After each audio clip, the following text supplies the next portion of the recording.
Welcome to the in front of me Motorola Moto Edge 20 Pro, and I'll show you how to adjust notification panel shortcuts on this device. So first, open your notification bar, and right there on the left down corner of your notification panel you will see the edit icon.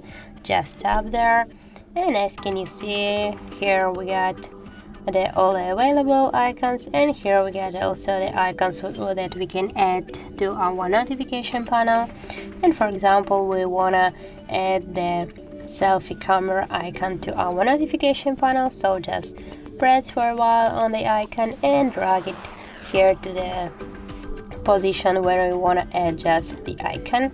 By the same way, we can also add one more icon here. And if you want to just remove some icon, for example the ready for icon, just press for a while on the icon and drag it here to the down.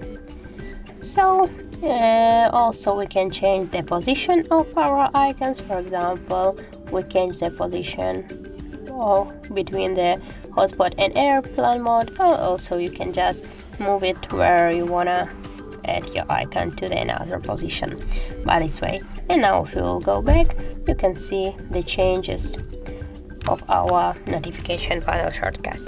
So that's how it looks. If you found this video helpful, leave like, comment and subscribe our channel.